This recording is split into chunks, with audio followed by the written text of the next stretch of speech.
Dans les deux précédentes séances, j'ai parlé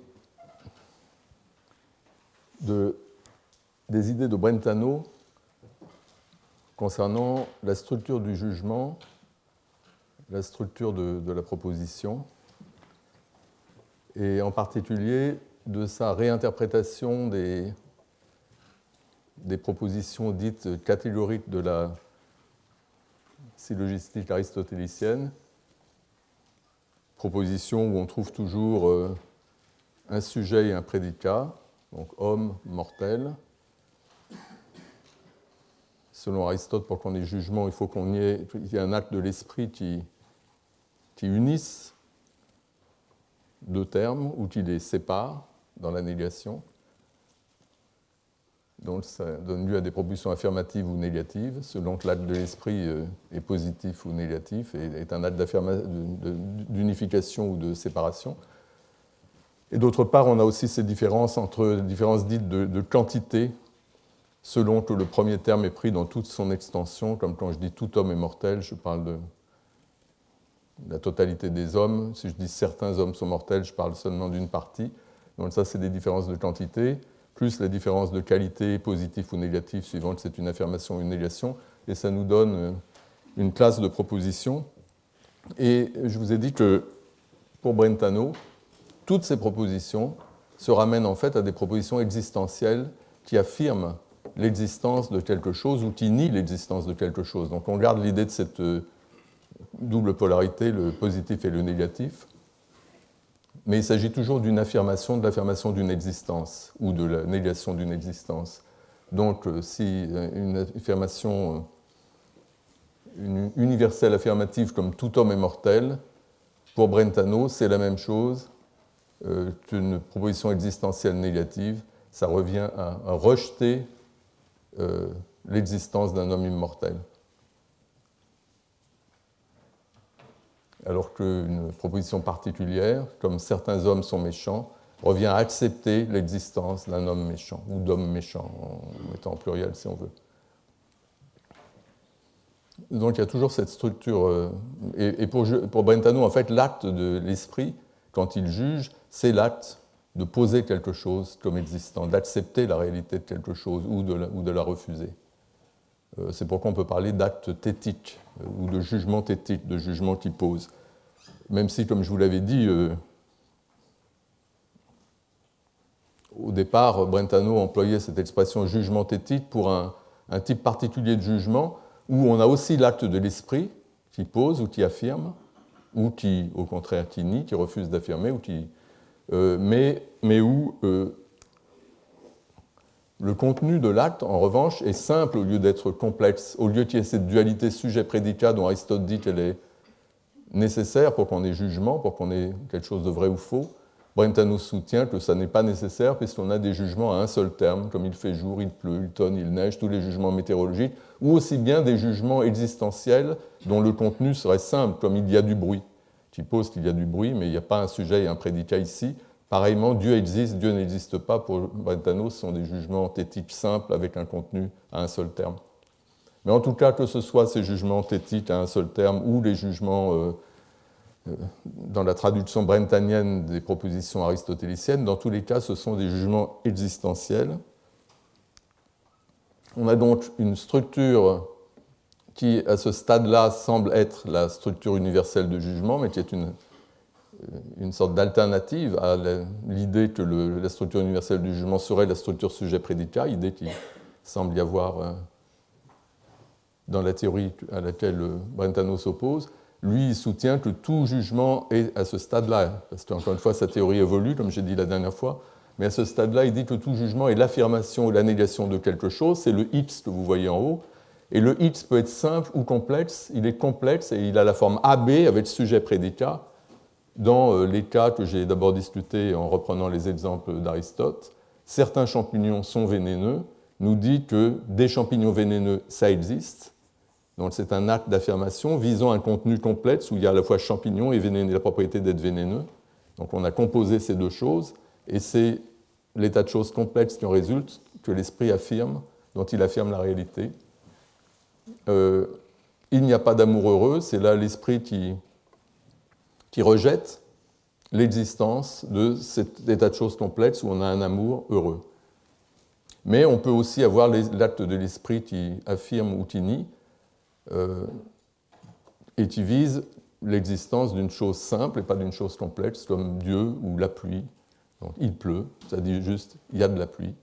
Donc l'esprit affirme l'existence de la pluie. Quelque chose comme ça. Enfin, on verra plus loin que ce n'est pas exactement l'existence de la pluie, c'est plutôt la pluie ici, maintenant, et j'évoquerai cette question dans un instant. Alors j'ai dit que la théorie de Brentano évoluait parce qu'il y a une deuxième... En fait, la dernière fois, j'ai parlé de ces deux théories en réfléchissant à la façon dont j'ai présenté les choses. Je pense que ça aurait été plus clair si j'avais distingué trois phases, mais tant pis, c'est trop tard pour refaire la présentation de la dernière fois. Donc l'élément nouveau qui intervient, c'est cette idée qui caractérise la théorie que j'appelle la théorie de Brentano-Marti, parce que l'élève Anton Marti, élève de Brentano, a beaucoup fait pour développer ces idées-là. C'est l'idée qu'il y a une autre forme de jugement, distincte des jugements dont je viens de parler, les jugements qui simplement affirment ou nient l'existence de quelque chose. Et ce sont les jugements que Brentano et Marti appellent maintenant catégoriques, parce qu'ils réinterprètent cette notion, mais ils ont un terme spécifique pour ça, ils appellent ça les jugements doubles. L'idée étant, comme je l'ai dit la dernière fois, que tous les jugements dont j'ai parlé sont des jugements simples, même si leur contenu est complexe, comme dans le cas où le contenu c'est « il n'y a pas d'amour heureux », vous niez l'existence de quelque chose de complexe, qui est un amour ayant la propriété d'être heureux. Mais l'acte de l'esprit est simple parce que c'est simplement l'acte de poser quelque chose ou d'affirmer une réalité, ou de refuser ou de rejeter cette réalité, au lieu de l'accepter. Donc l'acte de l'esprit est simple, et dans un jugement double, l'acte de l'esprit est double. Il y a deux jugements dont l'un est greffé sur l'autre. Il y a un premier jugement qui pose l'existence de quelque chose, et ce jugement-là, il a déjà eu lieu. C'est quelque chose qui appartient à l'arrière-plan, qui est présupposé, déjà acquis. Il est déjà acquis, mais le deuxième jugement, on en a besoin du premier parce que le deuxième jugement est greffé sur lui, il le présuppose. Et ce deuxième jugement consiste à attribuer à cet objet dont on a déjà accepté l'existence ou la réalité, on lui attribue à cet objet une certaine propriété. Et cette structure que vous voyez là, la structure, non pas simplement en haut, un chat miaule dans le jardin, il n'y a pas d'amour heureux, certains champignons sont vénéneux, c'est l'esprit qui simplement pose la réalité d'un état de choses complexe avec un chat qui miaule, par exemple. Et la structure, donc AB c'est sujet-prédicat, c'est cette structure complexe du contenu, c'est le contenu de jugement, plus moins c'est l'affirmation ou la négation. Avec les jugements doubles, la structure plus complexe que vous voyez en bas, il y a ce jugement AB plus moins, disons, le même en quelque sorte. Mais là, il est greffé sur un jugement antécédent qui affirmait l'existence de A.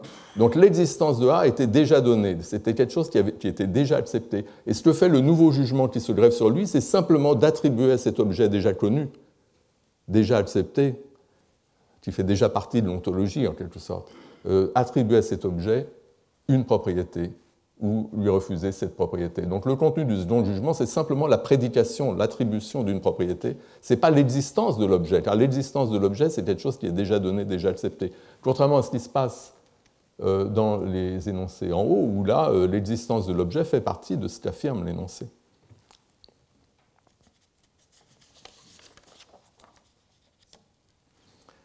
Les exemples que je vous ai donnés de jugement double, j'en fais un usage légèrement différent de Brentano et Marti, parce qu'eux-mêmes parlent de ce type de cas, qui sont peut-être les cas paradigmatiques pour les jugements doubles. Ils essaient d'étendre la catégorie. Et moi, je considère que c'est intéressant d'avoir cette catégorie pour précisément arriver à comprendre ce type d'énoncé, ce type de proposition, dont j'ai donné ici deux exemples, ce nuage à la forme d'une guitare, le chat miaule dans le jardin. Et vous voyez le contraste entre le chat miaule dans le jardin ici, qui est un jugement double, où il y a un certain chat qu'on connaît déjà, dont nous sommes familiers, dont l'existence est présupposée, et le jugement lui attribue une propriété de miauler dans le jardin. Alors que dans l'énoncé qu'on a en haut, un chat miaule dans le jardin, ben, on attribue aussi la propriété de miauler dans le jardin à un chat, mais ce n'est pas un chat qu'on connaît déjà et dont l'existence a déjà été acceptée. On la pose, cette existence. On dit qu'il y a un chat. Et donc l'existence ici, elle est affirmée, elle n'est pas présupposée. Et la différence tient essentiellement à la forme linguistique. Le chat comporte un élément défini, et les éléments définis présupposent l'existence de ce dont on parle, présupposent l'existence du chat. Donc, comme je l'ai dit, il faut que l'auditeur à qui on s'adresse, quand on emploie le défini, ait déjà un dossier mental sur le chat en question. Il faut qu'il connaisse le chat pour qu'on puisse dire le chat miaule dans le jardin. Sinon, il faudrait lui dire un chat miaule dans le jardin s'il ne le connaît pas.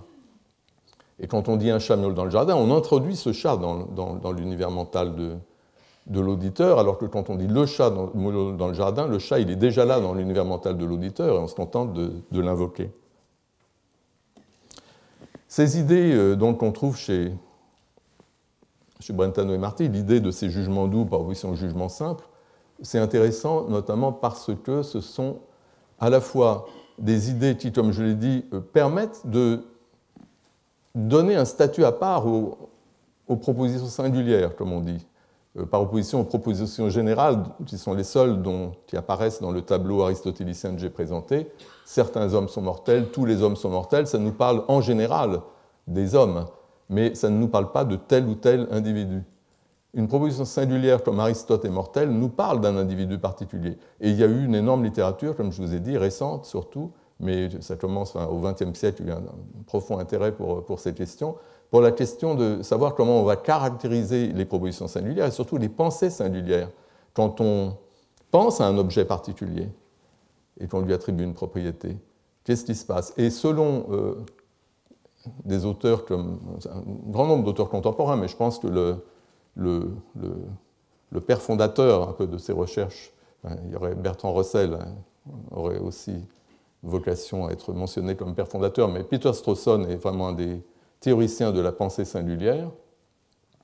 Et lui-même, il dit un certain nombre de choses qui convergent de façon vraiment frappante avec ce que disent Brentano et Marty.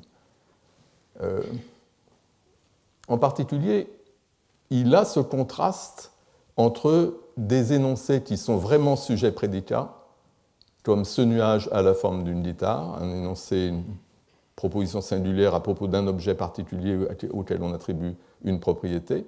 Donc, dans ce type d'énoncé, on a un acte de référence identifiante à quelque chose, en l'occurrence le nuage, et puis on a un acte de prédication où on attribue une propriété au quelque chose. Et c'est ça qui intéresse Strawson, c'est ce que c'est exactement que ce type de pensée singulière où on a ces deux actes réunis et complémentaires. Et ce qu'il dit, exactement comme Brentano, c'est qu'il y a des jugements qui n'ont pas cette structure double sujet-prédicat et où il n'y a pas de référence du tout, et qui sont quand même des jugements vrais ou faux. Et c'est le jugement dont je vous ai parlé, qui font du feature placing, comme il dit. Ça correspond au jugement thétique à un terme de Brentano, et ce sont les mêmes exemples. Ce sont les exemples d'énoncés météorologiques, de propositions existentielles, etc. Par exemple, il y a un nuage là-bas, ce serait un tel jugement, où vous repérez dans l'environnement une certaine propriété, disons la nébulosité qui est instanciée. Donc Brentano nous dit qu'il y a ces deux sortes de jugements, mais surtout il nous dit que les jugements singuliers ou les jugements de type ce nuage a la forme d'une guitare, ces jugements-là présupposent un corps d'information déjà disponible sur l'objet dont on parle, corps d'information qu'il s'agit d'invoquer ou d'activer pour lui attribuer une propriété nouvelle, en quelque sorte. Mais il nous dit aussi que ce qui est présupposé, ce corps de connaissance, de façon minimale, ça doit inclure un jugement thétique comme « il y a un nuage là-bas ». Si vous ne croyez pas quelque chose comme « il y a un nuage là-bas », vous ne pouvez pas dire « ce nuage », vous ne pouvez pas penser à ce nuage. Il faut accepter l'idée qu'il y en a un là-bas pour arriver à le désigner, à focaliser votre attention sur lui. Enfin, je ne veux pas revenir ici sur les idées de Strawson. Le point important, simplement, c'est cette convergence, à la fois à travers les exemples, mais aussi à travers le bagage théorique. Cette idée de présupposition, dont j'ai dit qu'elle est pour Strawson indissociable de cette idée de référence identifiante. L'idée de présupposition va de pair avec l'idée de jugement double, où il y a dans le jugement double deux jugements, l'un qui est déjà donné, qui est dans l'arrière-plan, sur lequel l'autre est greffé.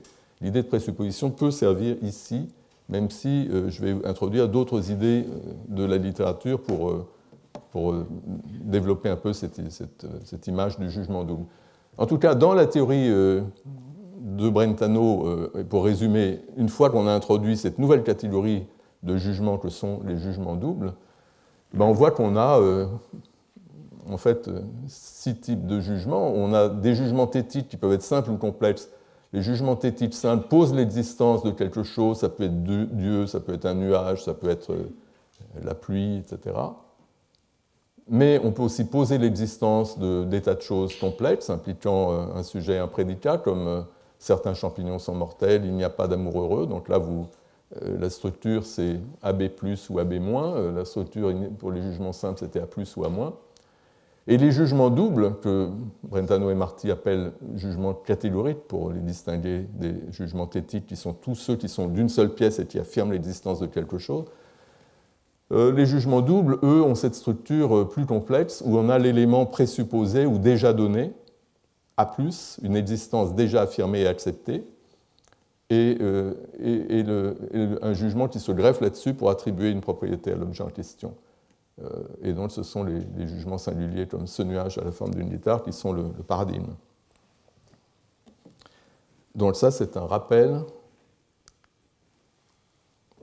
de ce dont je vous ai parlé la dernière fois. Et alors aujourd'hui, je voudrais aller un petit peu plus loin dans la discussion de ces idées et poser quelques problèmes qui vont montrer qu'on a besoin, pour arriver à comprendre mieux ce qui se passe, d'introduire une dimension nouvelle par rapport au...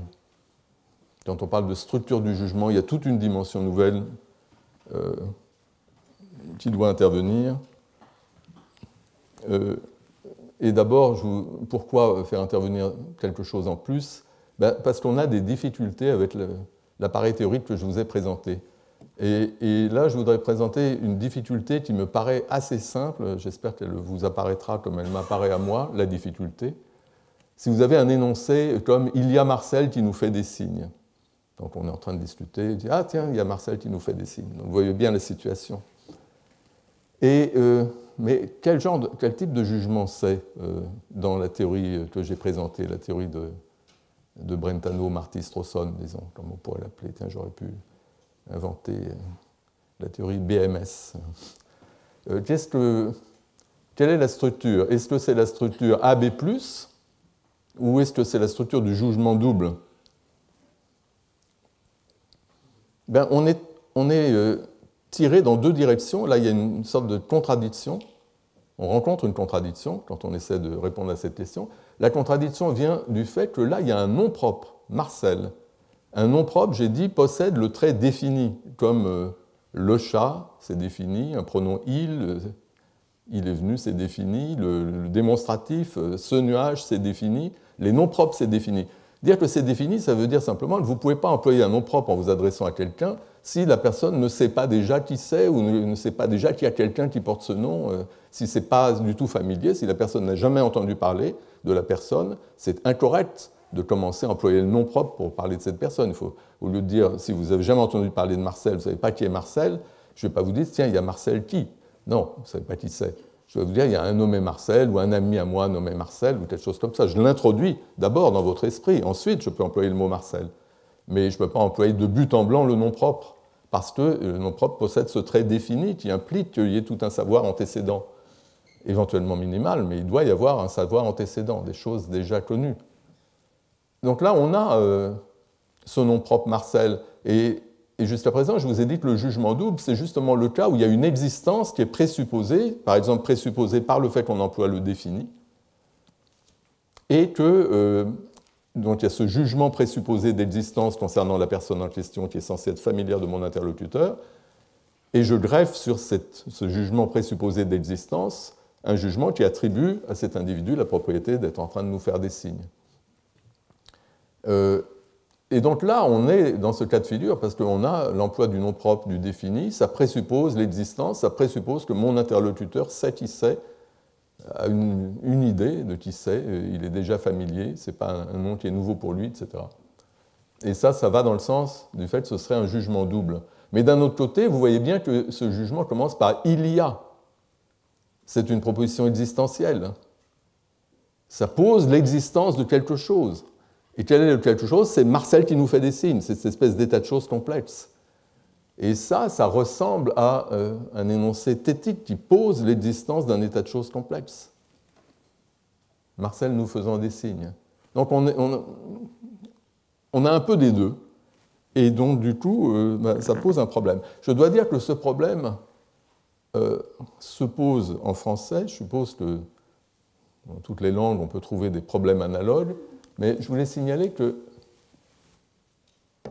en anglais, il y a cette thèse très connue de Mills-Sark sur les phrases existentielles qui date de ces années où étaient introduites dans la littérature linguistique les idées de Marty à travers le travail de Kuroda. J'y reviendrai, c'était dans les années 70. Dans ces mêmes années, il y avait un intérêt pour les mêmes choses, en fait, dont parlent Brentano et Marty, mais en particulier les phrases existentielles. Et Mills-Sark fait remarquer dans la thèse que vous ne pouvez pas, avec une phrase commençant par « il y a », vous ne pouvez pas mettre le défini. Précisément parce que il y a, ça introduit quelque chose de nouveau, disons, dans l'univers mental, et le défini présuppose que la chose est déjà donnée, donc il y a une sorte de conflit entre les deux. Enfin, ce que je vous dis là, c'est de l'eau, ce n'est pas du tout ce que dit Mills-Sark, moi je vous présente les choses comme ça, il y a un conflit entre ces deux idées, et ce conflit, c'est assez heureux qu'en anglais, apparemment, vous pouvez dire « il y a un oiseau dans la cage », très bien, là, avec l'indéfini, mais vous ne pouvez pas dire « il y a l'oiseau dans la cage », avec le défini. C'est pour ça qu'il y a cet astérisque, les linguistes utilisent ça pour dire que c'est incorrect, que ce n'est pas acceptable. Je ne sais pas si, en anglais, on peut dire « il y a Marcel », mais bon. En tout cas, en français, je pense que c'est un peu différent, parce que moi, il y a l'oiseau dans la cage, c'est certes pas aussi bon, peut-être qu'il y a un oiseau dans la cage, mais ça ne me choque pas. Si il y a le chat sur le canapé, je ne pense pas que ça pose de problème. En tout cas, on a l'exemple de « il y a Marcel qui nous fait des signes », il n'y a aucun doute que cet énoncé est parfaitement valable, et c'est de lui que je parlais en disant qu'on a un petit problème, et qu'il faut essayer d'avancer un peu dans la caractérisation des phénomènes pour ne pas avoir cette incertitude quand on a des énoncés de ce genre. Et je pense que ce dont on a besoin, c'est d'une notion qui a été beaucoup discutée dans ces mêmes années où étaient introduites dans la littérature linguistique les idées de Marty à travers donc Kuroda. C'est des années où on discutait aussi beaucoup de la notion de présupposition qui commençait à être utilisée par les linguistes. Elle avait été introduite auparavant par les philosophes, notamment par Strawson dans ses travaux du milieu du siècle dont j'ai parlé, mais les linguistes ont commencé à s'en emparer. Et parmi les questions, je n'avais pas vu que la diapo était passée, excusez-moi, mais c'est très bien parce que j'en ai besoin maintenant, parmi les questions qui étaient aussi discutées, il y avait l'idée que, bon, on a le contenu des énoncés, c'est une chose, mais on a aussi la façon dont l'esprit traite l'information que véhicule un énoncé. Et ce n'est pas tout à fait la même chose. Et là, je vous ai mis 3 versions du même énoncé avec le même contenu, donc un énoncé qui dit que Jean a cassé la machine à laver, mais avec la prosodie, avec l'accent, en disant Jean a cassé la machine à laver. Si je dis ça, c'est comme si je disais c'est Jean qui a cassé la machine à laver. Je peux vous dire Jean a cassé la machine à laver, ou je peux vous dire Jean a cassé la machine à laver. Et suivant où on met l'accent, l'énoncé répond à des questions différentes. Et il répond à des questions différentes et ça veut dire qu'on sait déjà certaines choses, et il y a d'autres choses qu'on ne sait pas, d'autres informations dont on a besoin, et l'énoncé nous fournit une information, mais la partie en lettres capitales, ici, correspond à cette information nouvelle que nous apporte l'énoncé. Donc, Jean a cassé la machine à laver, la question qui se pose, c'est de savoir qui a cassé la machine à laver. Donc, on sait déjà que la machine à laver est cassée, que quelqu'un a cassé la machine à laver, et l'énoncé nous apporte la réponse à la question de savoir qui c'est. Et donc on voit qu'à l'intérieur de l'énoncé, on a une division entre la partie de l'énoncé qui comporte une information nouvelle et la partie qui rappelle des choses déjà connues. Et on peut faire la même chose en variant l'accent. Jean a cassé la machine à laver. Là, on sait que Jean a fait quelque chose à la machine à laver, on ne sait pas quoi, et on nous dit qu'il l'a cassé. Et pareillement, Jean a cassé la machine à laver, on sait que Jean a cassé quelque chose, mais on ne sait pas quoi. À chaque fois, vous avez une information déjà donnée, dans l'arrière-plan, déjà connue, et vous avez l'information nouvelle. Et cette structuration, suivant que l'information est nouvelle ou déjà connue, ça a commencé à beaucoup intéresser non seulement les linguistes, mais aussi les psychologues, parce que dans le traitement, disons, de la parole et du discours, c'est une dimension très importante, et notamment dans le choix de la façon de s'exprimer, le locuteur fait des hypothèses concernant ce que sait déjà la personne à qui il s'adresse, et il donne des indications qui permettent à l'auditeur de savoir quelle est cette connaissance antécédente chez lui que l'on sollicite et quelle est l'information nouvelle qu'on lui apporte. Et donc ça, c'est l'idée de structure informationnelle qui est dans mon titre. Aujourd'hui, c'est l'idée de cette structure, cette répartition à l'intérieur du contenu d'un énoncé, disons, entre ce qui est information nouvelle et ce qui est information ancienne, et entre, comme on dit, le thème, la chose dont on parle, qui est la chose qui est déjà présente à l'esprit, et puis ce qu'on dit de nouveau, le propos, ce qu'on apporte, le thème et le rème, on dit parfois. Ces distinctions-là étaient beaucoup discutées en linguistique, notamment dans les années 60 par l'école de Prague, et donc toutes ces idées-là ont commencé à être beaucoup discutées en linguistique, au même moment où donc, Kuroda a publié ses articles sur Marty, dont je vous avais dit il y a 2 séances, je pense que c'est à l'origine, il y avait un cours sur l'histoire de la linguistique, un séminaire sur l'histoire de la linguistique donné par Chomsky au MIT, et Kuroda, qui était son élève, s'est chargé du travail de Marty.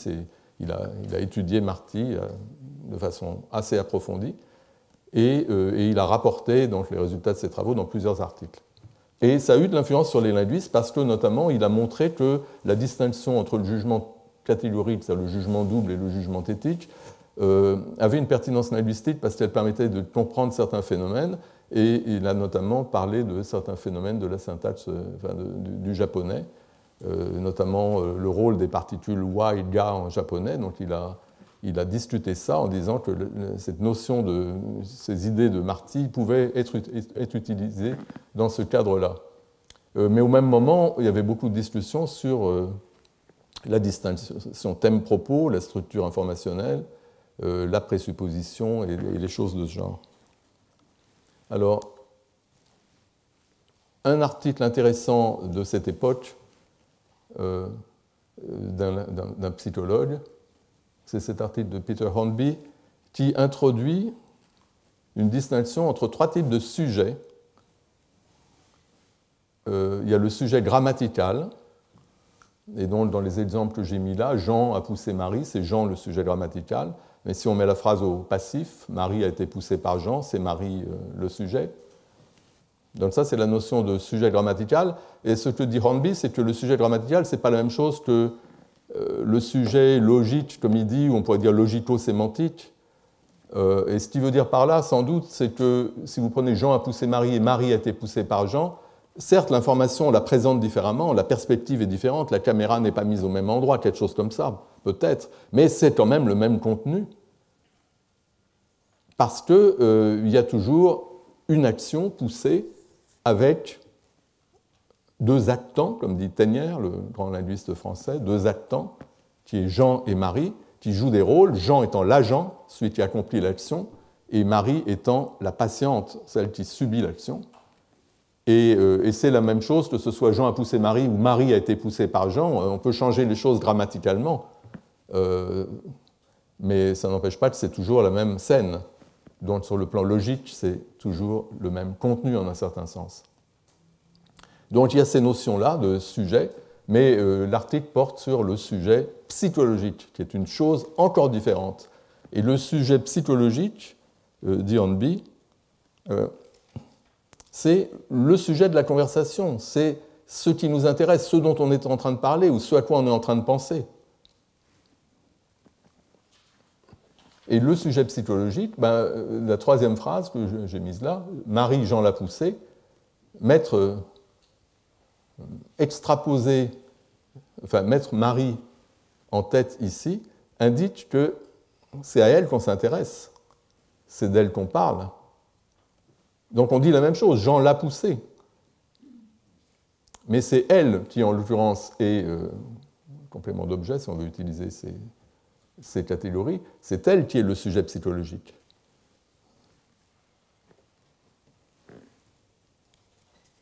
Donc elle est le sujet psychologique, même si elle n'est ni le sujet grammatical dans cette phrase, ni le sujet logique, puisqu'elle n'est pas l'agent. Et que pour Hornby, quand il parle de sujet logique, il veut dire l'agent. Donc la structure informationnelle, c'est la façon dont se distribue dans un énoncé l'information déjà disponible, déjà présente dans l'univers mental, comme je disais, qui est rappelée ou présupposée par l'énoncé, et l'information nouvelle dont l'énoncé est porteur. Et c'est cette information nouvelle qu'on appelle parfois le propos, par opposition à l'information ancienne qu'on appelle le thème. Dans un cas comme Marie Jean l'a poussé, Marie clairement indique le thème. Alors, qu'est-ce que ça veut dire l'information ancienne, l'information nouvelle? Donc, c'est là que les choses se passent un peu.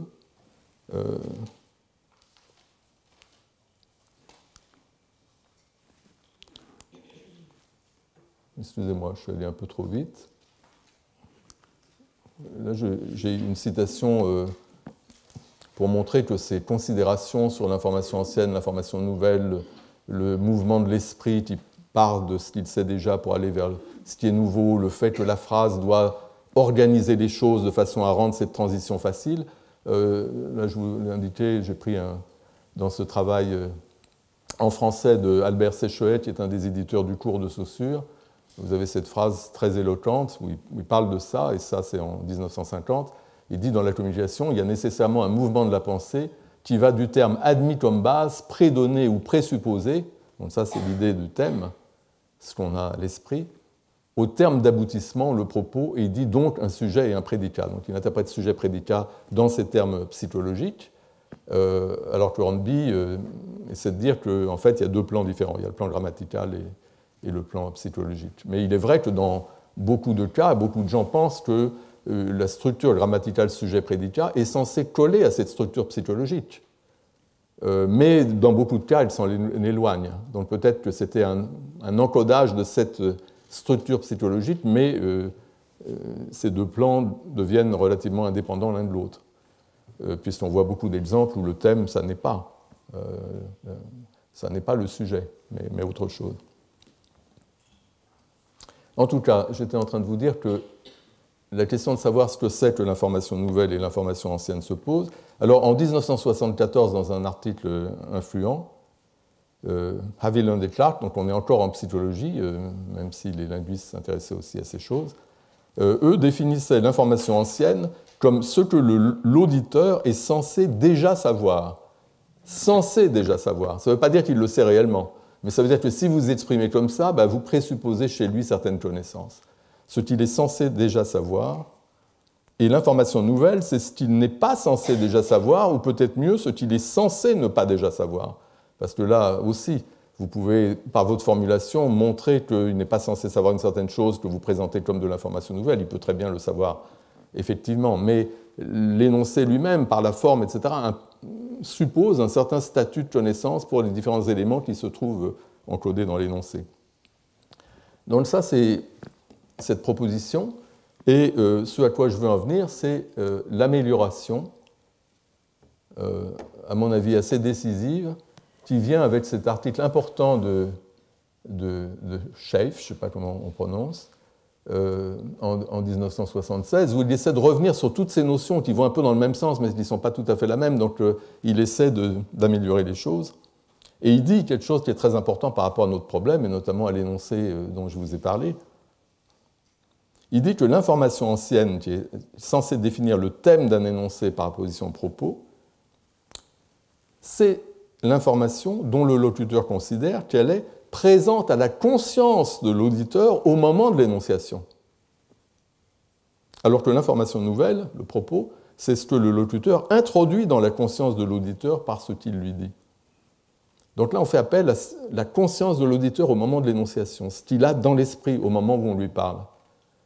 Et ce n'est pas tout à fait la même chose que l'information ancienne au sens de Haviland et Clarke, puisqu'il y a des choses que vous pouvez savoir qui sont dans votre univers mental, des choses que vous connaissez, des informations que vous possédez, mais ces informations que vous avez, elles ne sont pas forcées d'être présentes à votre esprit au moment où vous parle. Peut-être que vous n'êtes pas en train d'y penser.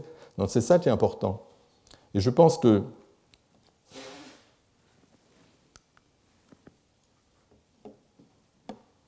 il s'ensuit immédiatement que même si un énoncé a pour sujet grammatical une expression définie, c'est-à-dire une expression qui présuppose chez celui à qui on s'adresse la possession d'un dossier mental antécédent sur l'objet, d'une certaine familiarité avec l'objet, d'un bagage de connaissances sur ce dont on lui parle, même si vous utilisez une expression définie comme ça ne veut pas dire que l'énoncé exprime forcément un jugement double au sens de Brentano et Marty si on interprète maintenant cette notion de jugement double avec cette idée de thème correspondant, comme chez Schaef, à ce qui est présent à l'esprit, dans la conscience de l'auditeur au moment où on lui parle. Parce que certes, une expression définie comme le nom propre Marcel invoque ou présuppose un dossier préexistant sur Marcel chez l'auditeur, donc ça ne va pas d'employer l'expression Marcel en s'adressant à quelqu'un qui n'a jamais entendu parler de lui, ça ne va pas. Vous supposez que votre interlocuteur sait qui est Marcel, donc vous avez déjà un dossier mental sur Marcel. Mais il est certain qu'un dossier mental sur Marcel peut exister dans l'esprit des interlocuteurs préalablement à l'énoncé, qui porte sur Marcel, sans préexister à l'énoncé en un sens plus fort, c'est-à-dire sans préexister en tant que dossier mental actif ou activé. En d'autres termes, il peut y avoir un dossier mental sur Marcel dans l'esprit de mon interlocuteur, mais ce dossier peut ne pas être actif au sens où l'auditeur est en train de penser à Marcel. Peut-être l'auditeur ne pense absolument pas à Marcel.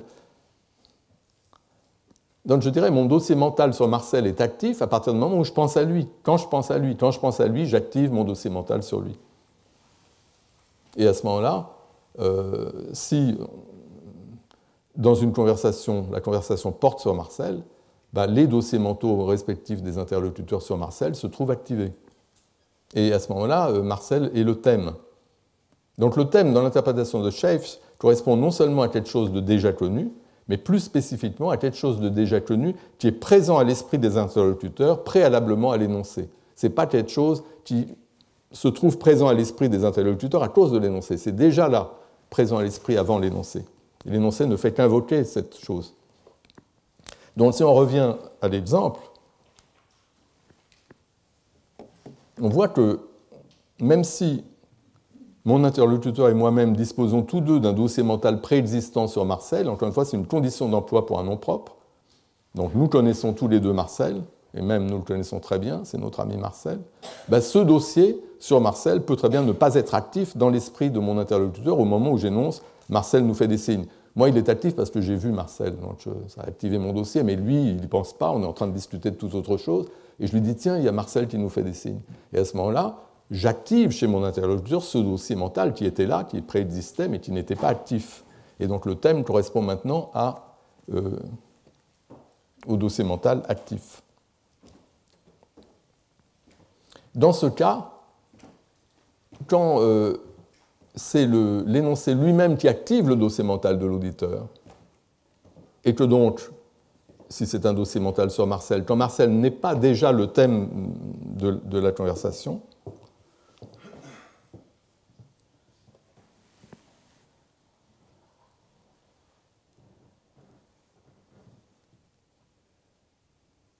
eh bien, dans ces cas-là, l'énoncé ne peut pas être considéré comme répondant à une question sur Marcel.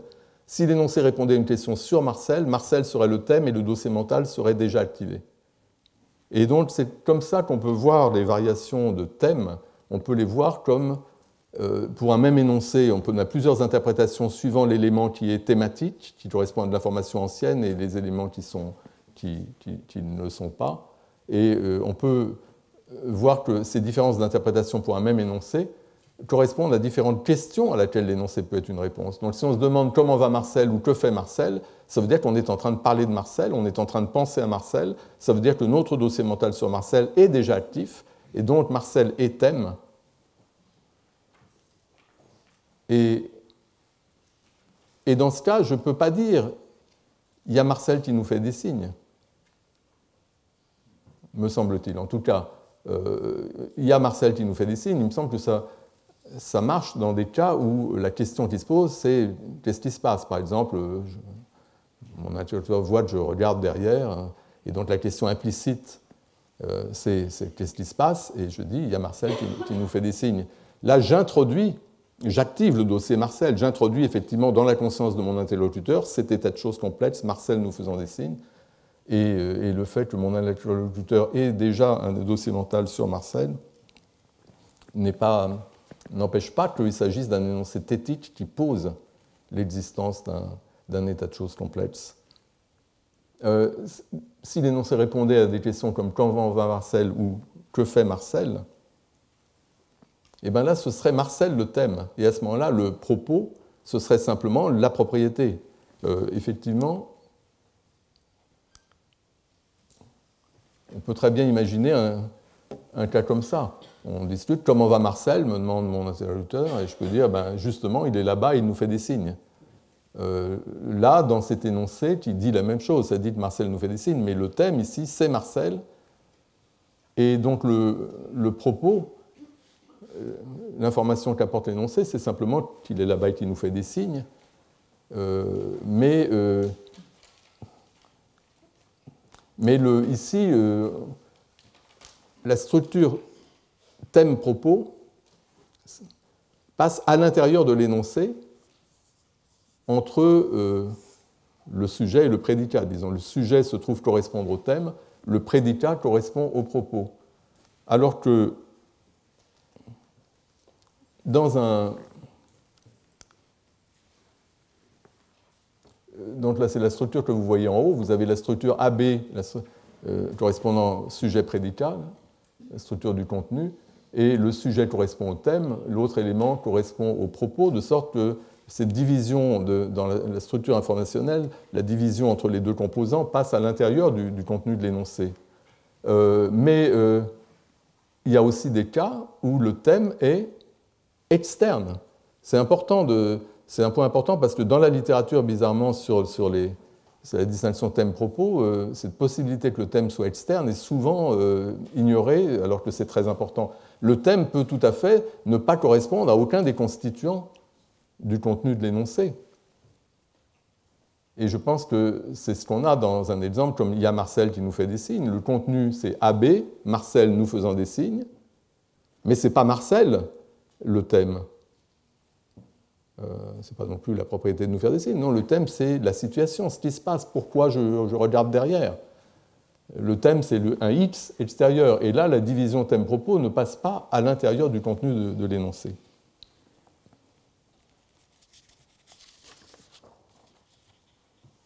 Et je pense que c'est dans ces termes qu'on peut concevoir l'idée de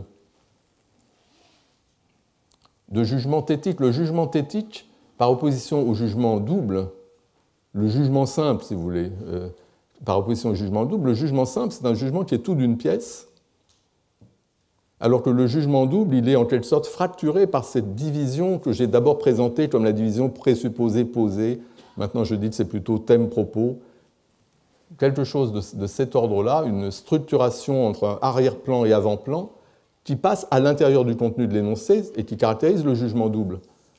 Mais le jugement thétique, c'est un jugement qui est tout d'une pièce, qui affirme une existence, ou qui nie une existence, l'existence d'une chose simple ou complexe. Alors un tel énoncé a aussi un thème, se rapporte à quelque chose. On parle de quelque chose aussi quand on fait un tel énoncé ou quand on prononce un tel jugement. Mais le quelque chose, il est extérieur au contenu, de sorte que le contenu n'est pas fracturé de cette façon-là. Du moins, c'est la façon dont j'interprète cet exemple dans le cadre de la théorie BMS, donc Brentano, Marty, Strawson. Donc la structure, je dirais, c'est la structure AB+. C'est-à-dire qu'il y a ce contenu complexe, Marcel nous faisant des signes, où il y a effectivement un sujet, Marcel, un prédicat, il nous fait des signes. Et cet état de choses complète, vous affirmez sa réalité. Et il n'y a pas cette fracturation de l'énoncé par la ligne de partage entre thème et propos, parce que le thème est externe.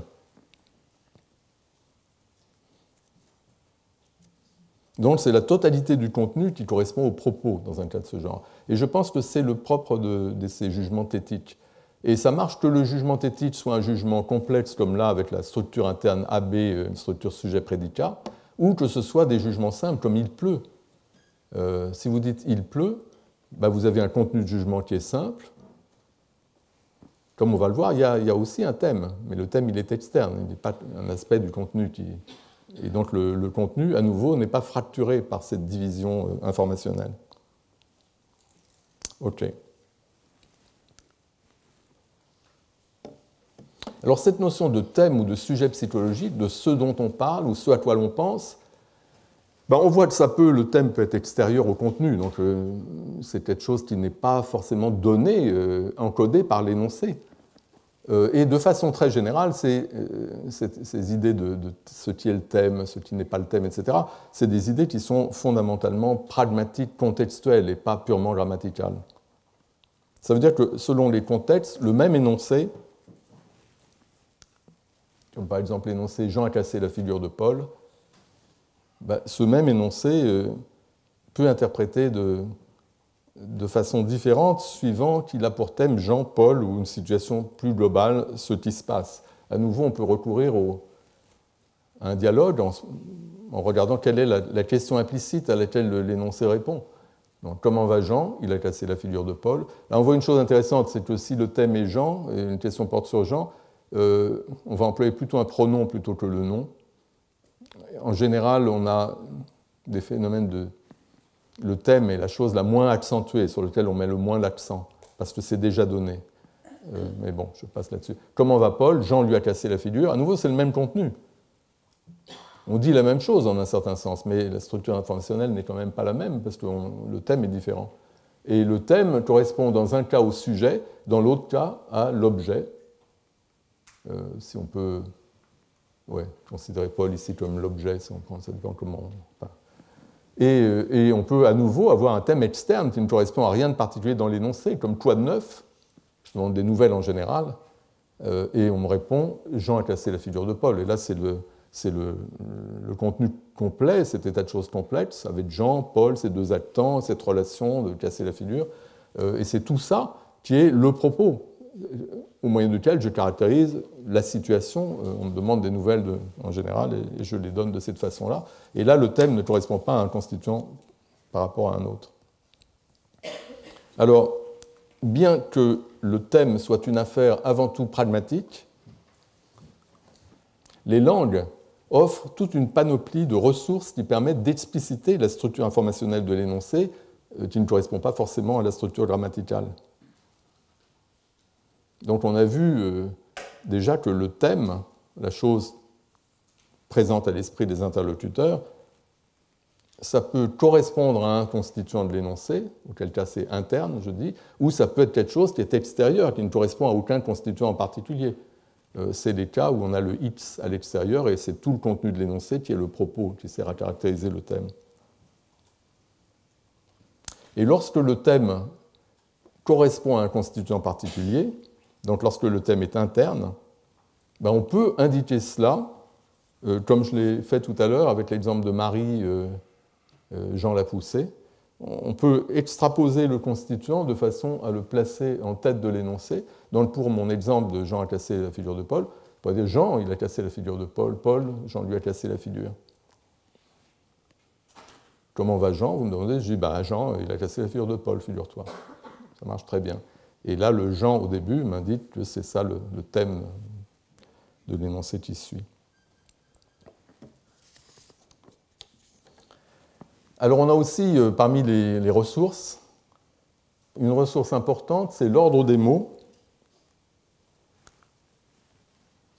Vous connaissez sans doute le film de Fellini, La Strada, où il y a des scènes. Lui, c'est Zampano, c'est un Hercule de foire qui fait des numéros de rue, où il se libère de chaînes ou fait des choses de ce genre. Et donc, il enseigne, il essaie d'apprendre à Giulietta Massina à prononcer, tout en jouant du tambour, à annoncer son numéro aux gens. Et la phrase à prononcer, c'est « È arrivato Zampano ». Et Zampano, c'est lui. Et là, je donne cet exemple, d'abord parce que cette phrase est répétée de façon lancinante dans le film, on peut voir les extraits sur YouTube, mais en tout cas, cette formulation avec le sujet à la fin, c'est un truc qui marche seulement si le sujet n'est pas le thème. Donc si quelqu'un me demande « Comment il va, Zampano ?», je ne peux pas lui dire « È arrivato, Zampano ». Ça, c'est pas possible, parce que c'est le thème à ce moment-là. Et effectivement, quand ils arrivent quelque part et qu'ils jouent du tambour et qu'elle dit « È arrivato, Zampano », Zampano n'est absolument pas dans l'esprit des gens dont il s'agit au contraire d'introduire le numéro qui arrive. Donc, il y a l'ordre des mots peut servir à encoder le fait que quelque chose, par exemple, n'est pas le thème, et qu'il s'agit précisément d'un énoncé thétique qui introduit cet état de choses complexe, l'arrivée de Zampano, dans l'esprit des interlocuteurs. Et le linguiste Lambrecht a publié un livre intéressant en 1994 où il donne beaucoup d'exemples de ces ressources linguistiques pour rendre explicite la structure informationnelle. Et il parle de l'ordre des mots et il fait remarquer que dans une situation où il est très clair que vous avez mal au cou, vous frottez le cou, comme sur cette image, ou bien vous portez une minerve, quelque chose comme ça, et donc votre cou douloureux est, enfin votre cou en tout cas, présent à l'esprit des interlocuteurs. Dans ce cas, vous diriez, si vous voulez dire que vous avez mal au cou, vous dites « il collo mi fa male », avec le cou étant sujet, et c'est un sujet thématique, mais la forme avec le sujet à la fin, correspondant au arrivato Zampano, mi fa male il collo, ça marche seulement si votre cou n'est pas, votre cou douloureux ou quoi que ce soit, n'est pas déjà présent dans l'esprit de votre interlocuteur. Donc, si vous avez vu en train de gémir en vous tenant le cou, vous ne pouvez pas dire ça. Vous devez dire il collo mi fa male. Mais si on vous demande comment ça va, à ce moment-là, vous pouvez dire mi fa male il collo, j'ai mal au cou. Et donc c'est une distinction, c'est typiquement ce genre de distinction dont parle Kuroda à propos du japonais. Donc, lui dit qu'en japonais, on a des particules ga et wa qui permettent de marquer ces deux cas de figure et qu'on utiliserait dans un cas de ce genre. Alors en anglais, on recourt à la prosodie. J'ai parlé au début du fait que le thème est l'élément qui n'est pas accentué. Donc, si vous accentuez, vous avez un pic intonatif. Si vous dites my neck hurts, avec l'accent sur le cou, comme c'est accentué, ça veut dire là aussi que c'est pas thématique, que le cou il n'était pas déjà présent dans l'esprit des interlocuteurs, parce que s'il était déjà présent, à ce moment-là, il ne faut pas qu'il soit accentué. Ce qu'on accentue, c'est au contraire l'élément rhématique.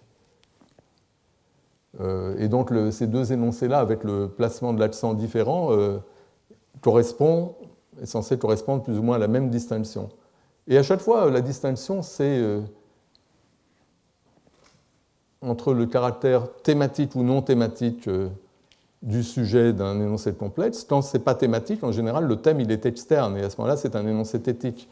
Et donc, suivant le placement de l'accent, vous aurez un énoncé catégorique, un jugement double au sens de Brentano-Marty, ou bien un jugement thétique. Et en français, je pense qu'un contraste comme celui-là Si vous dites « il y a mon cou qui me fait mal », à nouveau, le « il y a » existentiel indique que c'est un jugement thétique qui introduit cet état de choses, mon cou qui me fait mal, qui n'était pas avant, fût-ce partiellement à travers simplement une pensée du cou, dans l'esprit des interlocuteurs. Ce n'est pas simplement le fait qu'il me fait mal qu'on introduit dans l'esprit des interlocuteurs, c'est aussi la pensée de mon cou. Et c'est différent si je dis mon cou il me fait mal, parce que là je peux avoir une interrogation, un regard interrogatif parce que je me tiens le cou, et je dis mon cou il me fait mal. Enfin, mon cou me fait mal tout simplement, et on a à ce moment-là le cou qui est thématique. Et à nouveau, quand le sujet est thématique, la distinction entre ces deux composants, le thème et le propos, passe à l'intérieur même de l'énoncé et coïncide éventuellement avec la structure sujet-prédicat de l'énoncé. À ceci près que cette division informationnelle peut fracturer le contenu de l'énoncé sans que le thème soit le sujet, puisque le thème peut être un autre constituant de l'énoncé. Mais les cas qui m'intéressent, ce sont les cas où le thème il est externe au contenu, où on a le contenu qui est tout d'une pièce, qui correspond au propos, à l'information nouvelle en quelque sorte, et le thème, ce qui nous intéresse, ce dont on parle, ce à quoi on pense, c'est quelque chose qui n'est pas encodé dans l'énoncé particulièrement.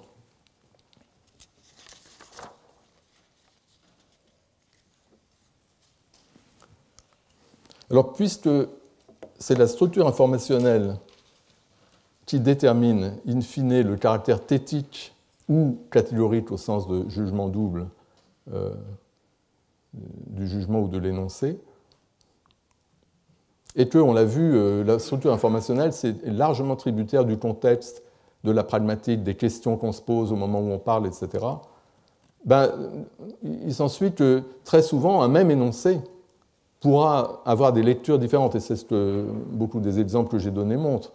Un même énoncé pourra interpréter de différentes façons suivant la question à laquelle on considère qu'il répond. Et donc la structure, cette espèce de structure dont parlent Brentano et Marty, la structure du jugement double, la structure thétique, etc., différentes structures pourront se trouver instanciées en fonction du contexte, en fonction des questions que se posent les interlocuteurs. Donc, c'est le cas évidemment pour des énoncés comme Marcel nous fait des signes. J'ai donné deux cas, un cas où c'est Marcel le sujet, ça répond à une question que fait Marcel, et un cas où au contraire on n'est pas du tout en train de penser à Marcel, et on pourrait dire il y a Marcel qui nous fait des signes parce que c'est la totalité du contenu qui est le propos et qui sert à caractériser un thème qui est simplement ce qui se passe.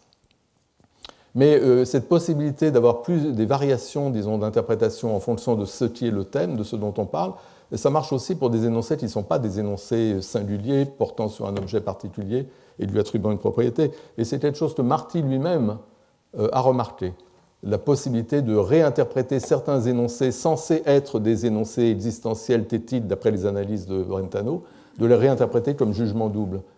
Et donc si on prend une affirmative, une universelle affirmative comme tous les chevaux ont une crinière, dans l'analyse de Brentano, dire que tous les chevaux ont une crinière, c'est dire, c'est la même chose que tout cheval a une crinière, c'est dire qu'il n'y a pas de cheval sans crinière, ça revient à nier l'existence d'un complexe cheval sans crinière.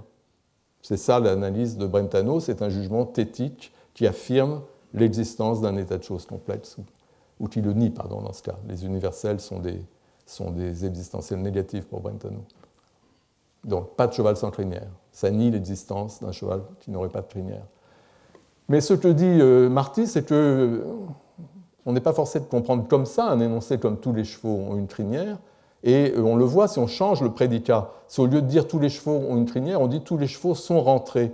Et supposons que... Parce que les chevaux, cette description possède le trait défini, à travers l'article défini les.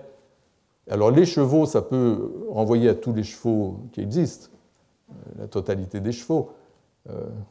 L'espèce, comme quand on traduit par tout cheval à une crinière, c'est à ce moment-là équivalent. Mais on peut aussi, par les chevaux, faire référence à un ensemble de chevaux très particulier, nos chevaux par exemple.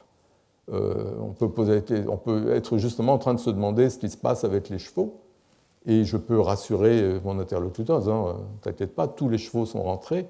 Et dans ce cas-là, je présuppose une connaissance préalable qu'a mon interlocuteur de nos chevaux, de ce petit ensemble de chevaux, et non seulement une connaissance préalable, mais que on est en train d'y penser, donc il a nos chevaux en tête, il s'interroge sur ce qui se passe pour eux, et je le rassure en lui disant qu'ils sont tous rentrés.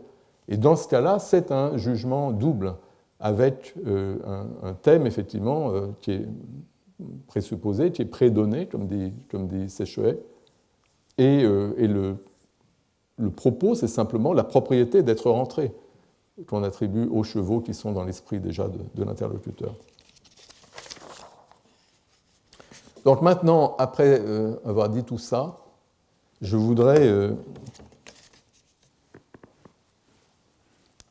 revenir à ce qui était le thème central de cette discussion de Brentano, c'est sa critique de la théorie traditionnelle du jugement, la théorie que j'appelle aristotélicienne, selon laquelle le jugement, un jugement vrai ou faux, implique la synthèse prédicative, le fait qu'il y ait un sujet, un prédicat, quelque chose dont on parle et quelque chose qu'on en dit.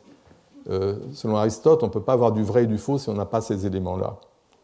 Et Brentano donne comme contre-exemple les jugements à un seul terme, comme il pleut, où on n'a pas la synthèse prédicative. Et Strawson fait pareil, il a aussi cette idée qu'il y a un type de jugement qui est vrai ou faux, mais où il n'y a pas la synthèse prédicative, où il n'y a pas ces deux éléments. Alors quand on parle de jugement où il n'y a pas la synthèse prédicative, où il n'y a pas sujet et prédicat, comme ces jugements thétiques à un seul terme, dont parlent à la fois Brentano et Strawson, la question se pose de savoir de quelle structure sujet-prédicat on parle, parce que là, on vient de voir en fait que il y a différentes choses. Il y a un plan grammatical, il y a un plan informationnel, il y a plusieurs plans à considérer. Donc c'est ce qu'on a vu avec Hornby, qui dit qu'il y a une notion grammaticale, et au sens grammatical, d'ailleurs, on peut dire que dans « il pleut », il y a un sujet grammatical superficiel, qui est le « il ». Alors évidemment, c'est un « il » impersonnel, qui est explétif, ce n'est pas un vrai sujet. Qu'est-ce que ça veut dire exactement que ce n'est pas un vrai sujet? Je pense que ça me prendrait trop de temps de discuter de ça, mais c'est certain que le « il » de « il pleut » ne correspond pas à l'agent de l'action, parce que quand on dit « il pleut », il n'y a pas d'agent, il y a un pur événement. C'est un pur événement où non seulement il n'y a pas d'agent, mais il n'y a même pas d'actant au sens de Ténière. Les actants, c'est ce que les logiciens appellent les arguments du prédicat. Si vous avez Jean mange, manger, c'est un prédicat à un argument. Il y a une place vide pour, en l'occurrence ici, le sujet, la personne qui mange. Et si vous dites Jean embrasse Marie, il y a deux places vides, il y a deux arguments. Jean, Marie, c'est une relation entre eux. Si vous dites Jean donne le livre à Marie, donner, c'est une relation, il y a trois termes. Là. Il y a la personne qui donne, ce qui est donné et à qui on donne. Mais si on regarde pleuvoir, il n'y a aucun actant dans pleuvoir. Il n'y a pas une scène complexe avec des participants, il y a juste la pluie. Donc, beaucoup de gens disent que le prédicat ici, il est zéroadique. Il n'est ni monadique, ni diadique, ni triadique, il est zéroadique.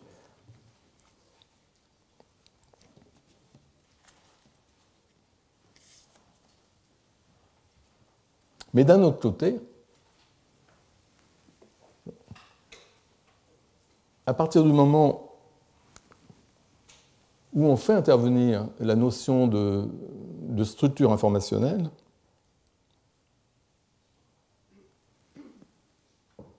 la situation dialectique me semble changer du tout au tout, parce que ce n'est plus si évident que la théorie traditionnelle du jugement comme synthèse prédicative, synthèse de ces deux éléments, soit réfutée par l'existence de jugement thétique à un seul terme. Pourquoi ce n'est pas forcément réfuté? Parce que, je l'ai dit tout à l'heure en passant, même quand vous avez un jugement thétique à un seul terme comme il pleut, il y a un thème.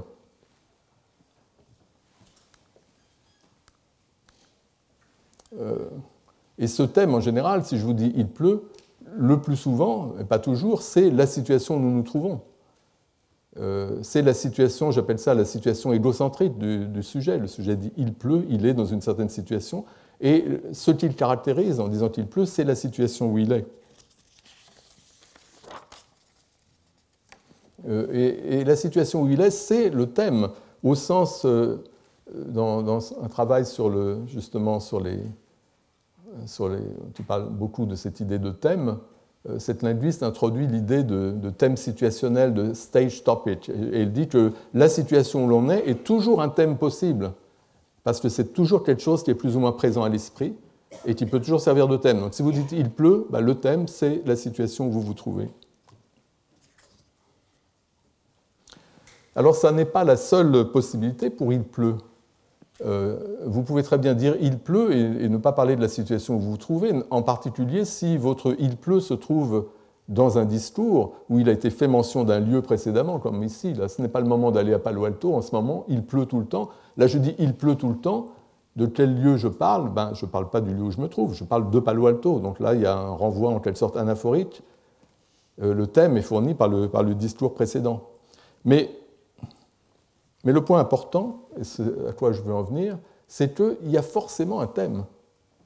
Et ça, c'est un point sur lequel le philosophe John Perry, dans un article très, très bien connu, a mis l'accent. Il dit que il pleut, ça n'est ni vrai ni faux, tant que vous n'avez pas déterminé le lieu dont on parle. Il pleut tout court, c'est pas vrai ou faux, parce qu'il pleut ici, il pleut pas là, ça dépend du lieu. C'est pas, en soi, c'est pas vrai ou faux de façon absolue. C'est seulement relativement à un lieu donné qu'on peut dire c'est vrai ou faux. Donc, en ce moment, ici, il pleut ou il ne pleut pas. À un autre endroit, c'est peut-être différent. Donc quand vous dites il pleut, vous devez, d'une façon ou d'une autre, faire comprendre à votre interlocuteur, s'il s'agit de communication, de quel lieu vous parlez. Et donc, ce que dit Perry, c'est que il y a une forme de référence à un lieu qui est obligatoire, sans quoi on n'aurait pas réussi à porter un jugement complet, vrai ou faux. Il y a forcément une référence identifiante à un lieu qui peut être tacite, qui peut être silencieuse. Ce n'est pas forcé de passer par les mots, mais on doit comprendre de quoi l'on parle. Donc il y a toujours ce lieu qui est sous-entendu, et peut-être que ça veut dire qu'après tout, et c'est la conclusion vers laquelle semble se diriger Perry, que pleuvoir, après tout, n'est pas un prédicat zéroadique, mais un prédicat monadique. Pleuvoir a besoin d'un lieu. De même que manger, le prédicat manger, a besoin d'un sujet. Mange, le mange qui n'est pas un impératif, mais un déclaratif, c'est ni vrai ni faux, comme dirait Aristote. J'en mange, oui, ça c'est vrai ou faux, parce qu'on en a besoin de compléter, pour avoir une proposition complète, on a besoin de compléter avec l'argument, le sujet. Et bien de la même façon, quand vous dites il pleut, vous avez besoin de compléter par un lieu, sans quoi vous n'avez pas quelque chose de vrai ou faux. Donc ça, c'est ce que dit Perry. Et il pense aussi que ce lieu, il est, dans bien des cas, sous-entendu, et c'est comme si l'énoncé était elliptique. Quand vous dites ce n'est pas le moment d'aller à Palo Alto, en ce moment il pleut tout le temps, ça revient à dire en ce moment il pleut tout le temps à Palo Alto. De même que quand vous dites il pleut, parlant de votre situation où vous êtes, c'est équivalent à dire il pleut ici. Alors évidemment, ce n'est pas forcément de l'ellipse au sens linguistique. Mais quand même, Perry dit que si on regarde vraiment le contenu complet du jugement, on voit que ce jugement se rapporte à un lieu, le jugement il pleut, et qu'il est possible soit d'articuler le lieu explicitement, il pleut ici, il pleut à Paris, il pleut à Palo Alto, soit de laisser le lieu inarticulé, comme il dit, mais néanmoins, dans le contenu, il y a le lieu. De sorte que, selon lui, il y a véritablement une prédication dans « il pleut ». Je prédique d'un certain lieu la propriété qu'il pleut dans ce lieu. Et donc, ce n'est pas clair, bien que ce soit grammaticalement quelque chose de... Pas vraiment grammaticalement d'ailleurs, mais à un certain niveau, on a l'impression que c'est un jugement à un seul terme, mais ce que nous dit Perry semble aller dans le sens du fait qu'on pourrait contester cette idée-là et dire qu'il y a quand même ici une articulation de type sujet-prédicat. Alors évidemment, on peut très bien ne pas aller dans ce sens-là, résister à ça et dire que le lieu, il ne fait pas partie du contenu, mais c'est le thème, et le thème peut très bien être externe au contenu.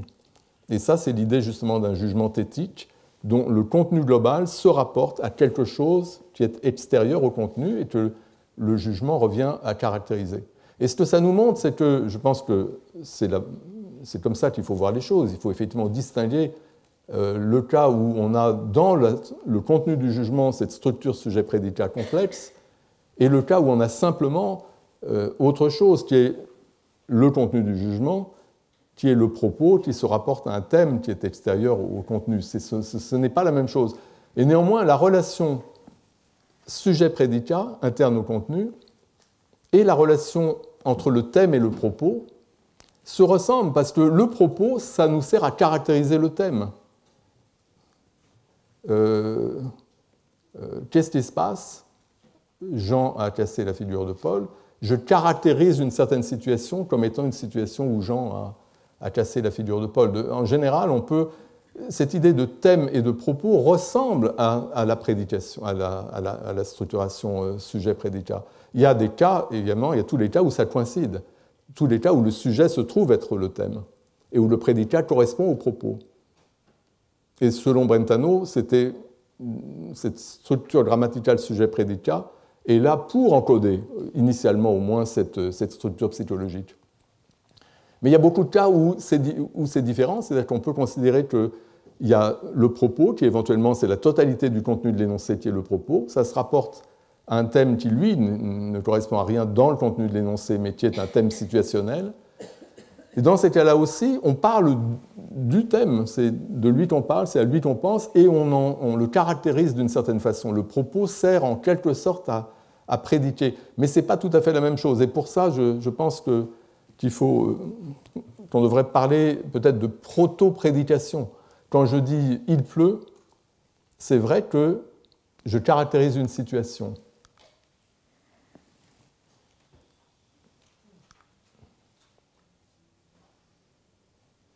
Les deux cas de figure sont le cas où le thème c'est le sujet, le propos c'est le prédicat, et l'autre cas qui m'intéresse, le cas des jugements éthiques, le thème est externe, c'est le contenu global qui est le propos, et je pense que dans cette catégorie, il y a à la fois les cas comme il pleut qui sont avec un jugement simple, et les cas comme il y a Marcel qui nous fait des signes.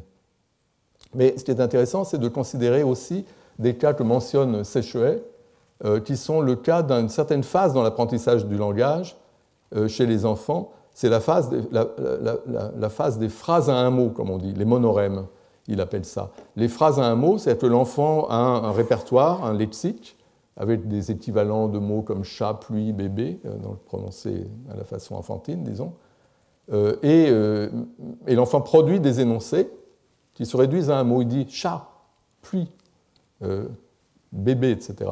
Et la façon, alors il y a plusieurs façons d'analyser ça, mais la façon dont je crois Séchelet analyse, en tout cas la bonne façon, il me semble, c'est de considérer effectivement qu'il s'agit d'énoncés complets, de jugements, si vous voulez, qui se rapportent à la situation où se trouve le bébé. Tous les jugements que porte le bébé, dans ces cas-là, sont des jugements qui se rapportent à la situation où il est. C'est un mode égocentrique. Un type de discours dont le mode est égocentrique se rapporte toujours à la situation où l'on est.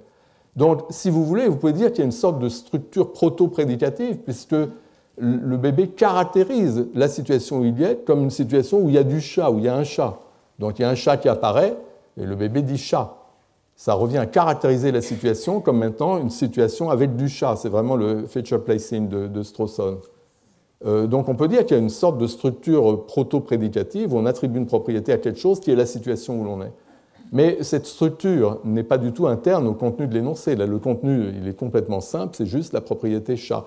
Je parlerai la prochaine fois chez Strawson, il y a ce qu'il appelle le jeu de la nomination, quand il discute justement ce mode de discours. Et le jeu de la nomination, c'est exactement quelque chose qui fonctionne exactement comme ce stade du développement des enfants. Donc on a beaucoup d'éléments communs entre ce couple thème-propos et le couple sujet-prédicat. Et dans la mesure où il y a tant en commun, même si ce sont deux choses éventuellement différentes, on peut accepter une variante, disons, affaiblie peut-être, de l'idée aristotélicienne. On peut dire qu'effectivement, pour qu'il y ait un jugement vrai ou faux, il faut qu'il y ait deux choses. Et même dans des cas comme les monorèmes des enfants, ou dans le cas d'énoncés comme « il pleut », où le contenu est quelque chose de simple, où il n'y a pas la structure sujet-prédicat, ce sont des jugements à un seul terme, mais néanmoins il y a quelque part un deuxième terme, qui n'est pas le sujet, parce que ce n'est pas quelque chose qui est articulé dans le contenu. C'est quelque chose qui est externe, mais c'est quelque chose à quoi l'on pense ou dont on parle. Et dans la mesure où il y a cette autre chose, on pourrait dire, oui, c'est vrai, il n'y a pas de jugement sans cette synthèse. Mais sauf que ce n'est pas la synthèse prédicative. Ce n'est pas, encore une fois, cette structuration du contenu en deux éléments, puisqu'on peut avoir très bien des contenus extrêmement simples. Mais c'est autre chose, c'est cette structure thème-propos qui va bien au-delà de la structure sujet-prédicat au niveau du contenu. Donc, on pourrait parler, sinon d'une synthèse prédicative comme étant à la base de tout jugement vrai ou faux, on pourrait peut-être admettre qu'il y a au moins une synthèse proto-prédicative et que quelque chose de complètement simple avec un seul terme, si on fait abstraction du fait qu'on parle du contenu ou de façon plus générale de la structure informationnelle, s'il y avait un seul terme, on n'aurait pas cette possibilité de quelque chose de vrai ou faux. D'ailleurs, de façon générale, on admet que pour avoir une vérité, il faut deux choses. Il ne suffit pas d'avoir une seule chose. Donc peut-être qu'on peut aller un peu dans le sens de la position d'Aristote à partir du moment où on introduit cette notion de structure informationnelle qui n'est pas la même chose, encore une fois, que la structure grammaticale, ni même que la structure logique. Cependant, dans la prochaine séance, j'émettrai en fait des réserves vis-à-vis de cette idée et je soutiendrai que dans un certain nombre de cas fondamentaux, la notion qui est pertinente, c'est pas tellement. C'est la notion que j'ai évoquée quand j'ai parlé de cet exemple des bébés. J'ai dit que le mode de fonctionnement des bébés, à ce stade de leur développement, c'est le mode égocentrique. Tout ce qu'ils disent, je ne sais pas si on peut dire tout ce qu'ils pensent, ça j'en sais rien, tout ce qu'ils disent se rapporte à la situation où ils sont ici et maintenant. Et donc, on peut considérer qu'il y a un mode de discours qui fixe le thème, en quelque sorte, de façon plus ou moins intangible, et que dans ce deuxième élément, il est là, en quelque sorte, il est donné par le mode du discours, mais pas par le contenu. Le contenu, lui, c'est quelque chose de tout simple comme ici. C'est un contenu où il n'y a aucune structuration. Et cette notion de mode est importante parce que je pense que si on arrête de parler du langage, mais pour regarder ce qui se passe dans beaucoup d'autres cas, par exemple dans la perception, je vous parlerai de ça la prochaine fois, dans la perception, tout ce qu'on perçoit, c'est ce qu'il y a autour de nous. Je fais abstraction pour l'instant à l'usage d'instruments particuliers comme les télescopes ou les télévisions, les choses comme ça, pour simplifier les choses. La perception, disons, naturelle, c'est forcément la perception de ce qu'il y a autour de nous. Donc, quand nous percevons quelque chose, il y a le contenu, ce que nous percevons, c'est le contenu de la perception. Ce contenu, on l'évalue toujours par rapport à la situation où nous sommes. Parce que c'est le mode perceptif qui veut ça. Donc, on est le deuxième élément, en quelque sorte, ce à quoi se rapporte notre perception, le fait que ça se rapporte à la situation où nous sommes maintenant, ce n'est pas quelque chose qui est dans le contenu. C'est quelque chose qui est imposé par ce que c'est que percevoir. Et je pense qu'on peut dire la même chose dans une large mesure des cas qu'on a considérés.